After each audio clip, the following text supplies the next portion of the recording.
G'day everyone, Ryan here from Oz Sawdust Makers to give you the complete guide on how to use the Kreg Plug Cutter. Now, a lot of pocket hole projects are designed in such a way that you actually don't see a lot of the pocket holes, which is awesome, but sometimes they do show and there's just no way around that, these tools included.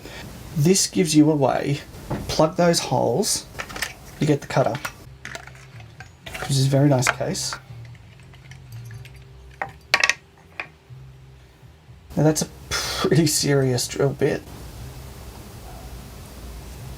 and as you'll be familiar with Kreg, you've got yourself a stock collar and a hex wrench to adjust that. The beautiful thing is it pops straight in the jig, easy as. Now when you're cutting plugs, you want your block to be just over 80mm long. So I've cut these at 100mm.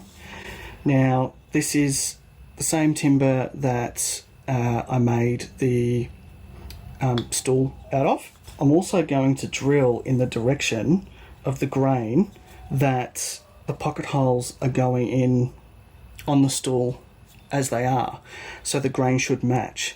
We want the collar to rest just on the shoulder, which it's made to do.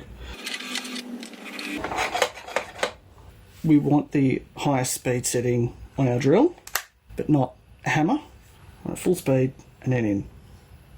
Let's do it. So, very straightforward. There was knots here.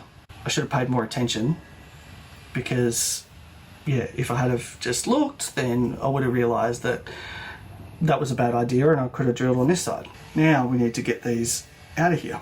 Back here, 5mm.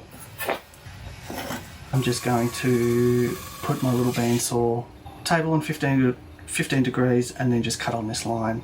That's the kind of offcut you end up with. And here we have our plugs. Some of them are nicer than others. So all we need to do now is a little bit of glue, and then we put these in the pocket holes.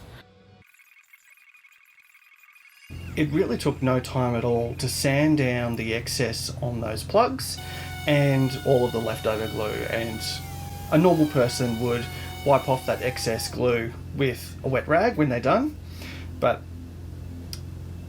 yeah. Thanks for watching. I'm Ryan from Oz Sawdust Makers, and I'll be back again soon with another cool Kreg project. See you later.